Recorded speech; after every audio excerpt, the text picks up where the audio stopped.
Hello everyone, this is Sodhi from CAAN Wings Consultants Private Limited. Welcome to my weekly YouTube session.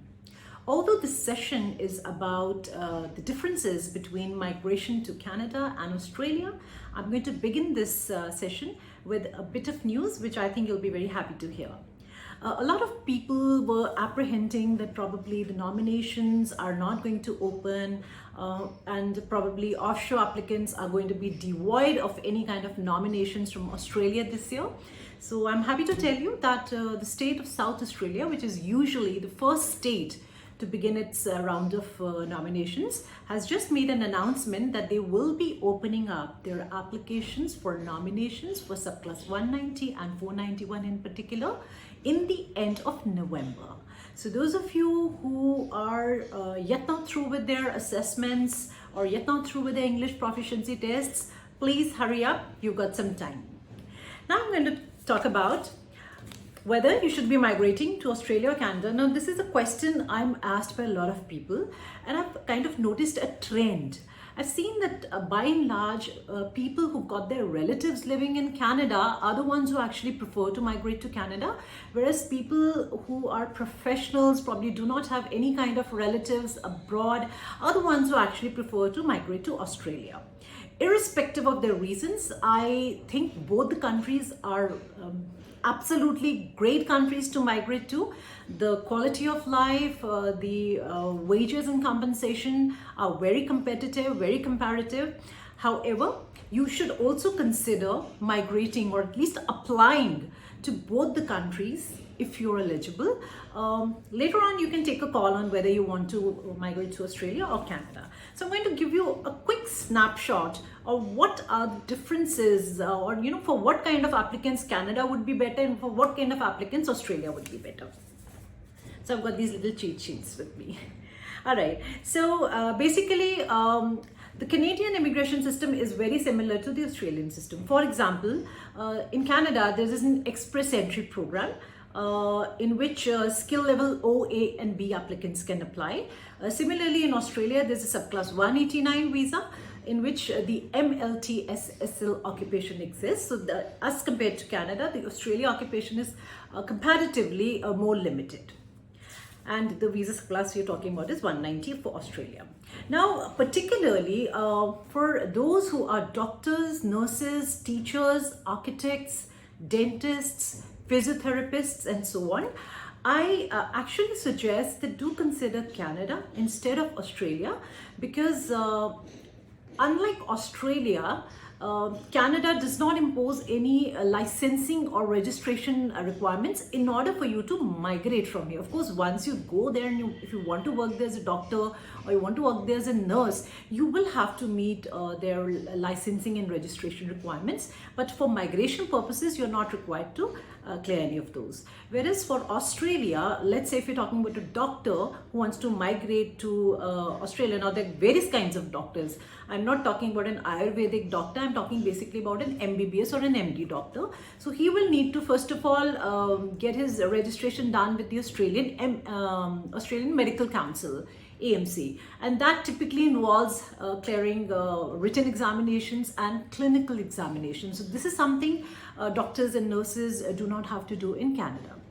Similarly, the English proficiency requirements for Australia are comparatively higher, and when we talk about teachers, we are only talking about school teachers. When I say school teachers, up till 10+2. Now, there are many other kinds of teachers, like private tutors are there, vocational teachers are there, trainers are there. So we're not talking about them. We're only talking about academic teachers who are teaching in schools, either primary level or secondary level students.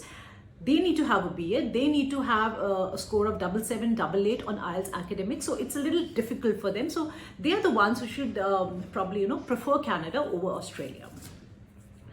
Now, if you're really looking at Canada, a lot of people are keen on migrating under the express entry program, which is they want the direct permanent residence without having to route the application through any PNP program or so. So a lot of times we get queries from somebody who's 40 years old asking us, what are my chances of Canada? Although you can apply, but then there is a thumb rule you should go by. So a typically good profile for Canada Federal Express Entry, the program in which you are given invitation by the Immigration Department based on your high point score. So the typical profile would be somebody who's up to 31 years of age, who has a master's degree, has about 3 years of work experience, and has a score of 778 on the IELTS. So somebody with this kind of a profile should definitely be a good candidate for Canada's Express Entry program. Otherwise, he will have to route his application either through the PNP or regional programs, or he can consider applying for Australia migration. So in Canada, there are regional programs such as the PNP, RNIP, and the AIP. Similarly, in Australia, there are nomination programs such as the 190, such as the 491.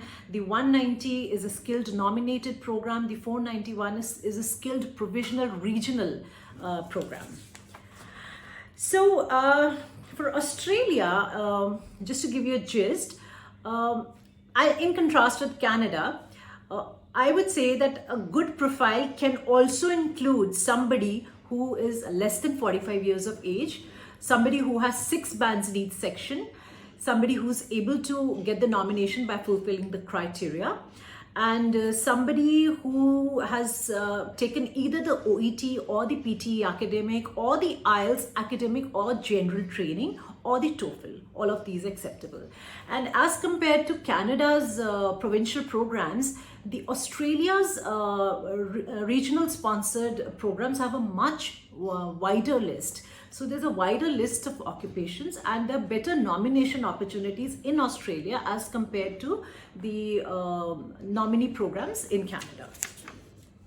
So I'd like to tell you here that please be a little open-minded when you are thinking about migrating to Australia or Canada. Do share your CV with us. We will probably guide you as to whether your profile is more suited for Canada or for Australia. You can send us your CVs on CaanWings@gmail.com. That is CAANWINGS@gmail.com. Or you can always give us a call on 78498. As usual, we'll be very happy to look at your profiles, guide you on whether you are eligible or you're not eligible, whether you're more suited for Canada immigration or you have a good profile for Australia immigration. So do expect a very genuine and a well thought out advice on that. And just before I end, I'd like to tell you that for Canada immigration, we are associated with a lawyer who is the member of the Law Society of British Columbia. Here we are not just talking about an ICCRC member. An ICCRC member can do provide very limited services to you, whereas a full-fledged lawyer who's a member of the Law Society in Canada can provide a whole range of services for you. So yes, we have an association with them. And for Australia, I'm the migration agent for my clients, and we have an offshore agent ID since a long time, and we've done thousands of applications for Australia, and I think I don't need to tell you more about it. People already know it. So I'd like to end this video here, keep it a little short. Please send us your CVs, your questions. The first step for any migration process, be it Canada or Australia, has to be the skills assessment in case of Australia and your credential evaluation in case of Canada. So start with it. Those of you who are already through with their credential evaluations or skills assessments, do get in touch with us for your nomination, because I somehow feel there's a looming confusion for a lot of clients, where they are writing to us asking that they've got the skills assessment done, they want to apply for a 190 surplus visa, so how will they have to just wait for a nomination? So probably I think you're a bit lost in there. A nomination has to be actually applied for. So those of you who do have such notions, get in touch with us. We'll be happy to guide you, assist you, and should you want to process your case to us, we'll be very happy to assist you with that as well. So until next time, goodbye and take care.